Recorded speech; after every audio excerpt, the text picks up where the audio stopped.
हरे कृष्णा। आप सभी को चैत मास के 12वें दिन की हार्दिक शुभकामनाएं। आइए आज 12वें अध्याय में हम देवी के चरित्रों के पाठ का महात्म्य पढ़ेंगे।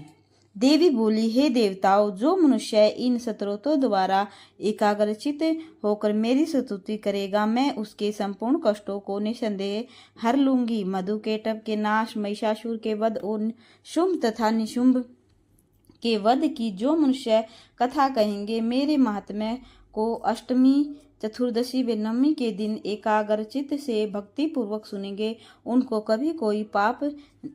कोई पाप न रहेगा। पाप से उत्पन्न हुई विपत्ति भी उनको न सताएगी। उनके घर में दरिद्रता न होगी और न उनको प्रयोजनों का बिछोह ही होगा। उनको किसी प्रकार का भय नहीं होगा। इसलिए प्रत्येक मनुष्य को भक्ति पूर्वक मेरे इस कल्याणकारक महात्म्य को सदा पढ़ना व सुनना चाहिए। मेरा यह महात्म्य महामारी से उत्पन्न हुए संपूर्ण उपद्रवों को एवं सभी प्रकार के उत्पादों को शांत कर देता है।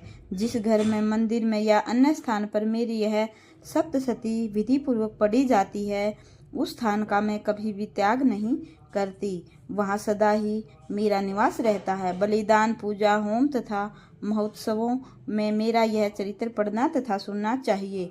ऐसा हवन या पूजन मनुष्य चाहे जानकर या बिना जाने करे, मैं उसे तुरंत ग्रहण कर लेती हूँ।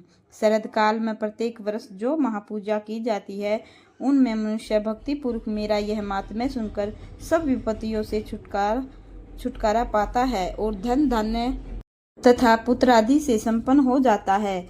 मेरे इस महात्म्य वे कथाओं को सुनकर मनुष्य युद्ध में निर्भर हो जाता है। महात्म्य का श्रवण करने वालों के शत्रु नष्ट हो जाते हैं, कल्याण की प्राप्ति होती है और उनका कुल आनंदित रहता है। उनके सब कष्ट शांत हो जाते हैं तथा घरेलू दुख इत्यादि मिट जाते हैं।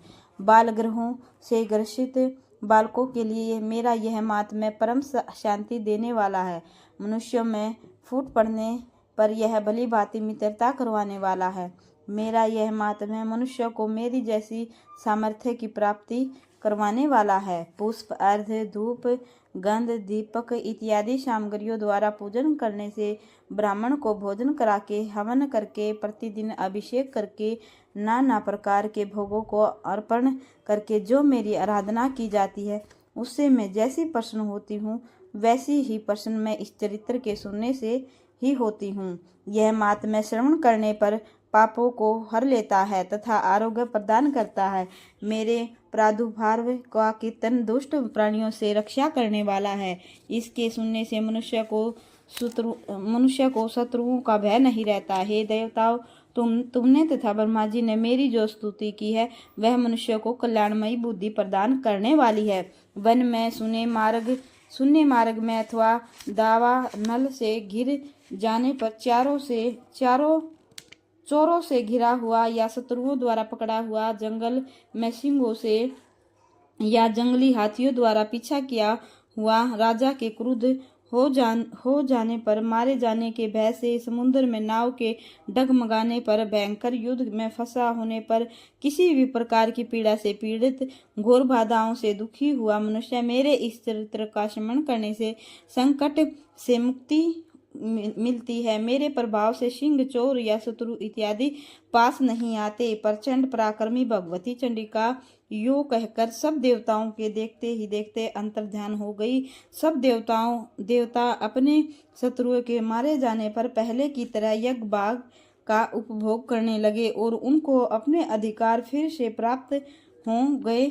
युद्ध में देवताओं के शत्रुओं शुभ व निशुंभ के देवी के हाथों मारे जाने पर बाकी बचे हुए राक्षस पाताल को चले गए। हे राजन, इस प्रकार भगवती अंबिका नित्य होती हुई भी बारंबार प्रकट होकर इस जगत का पालन करती है, जगत को मोहित करती है, जन्म देती है और प्रार्थना करने पर समृद्धि प्रदान करती है। हे राजन, भगवती ही महाप्रलय के समय महामारी का रूप धारण करती है। वही संपूर्ण ब्रह्मांड में व्यापक है और वही भगवती समय समय पर महाकाली तथा महामारी का रूप बनाती है। स्वयं अजन्मा होती हुई भी सृष्टि के रूप में प्रकट होती है। वह सनातनी देवी प्राणियों का पालन करती है और वही मनुष्य के अब युद्ध के समय घर में लक्ष्मी का रूप बनाकर स्थित हो जाती है तथा अभाव के समय दरिद्रता बनकर विनाश का कारण बनती है। पुष्प, धूप और गंध आदि से पूजन करके उसकी स्तुति करने से वह धन एवं पुत्र देती है। धर्म में शुभ बुद्धि प्रदान करती है। इसलिए जो भी इस महात्म्य को पढ़ता है, माता रानी उस पर अपनी कृपा सदैव बनाती है। बोलिए माता रानी की जय हो।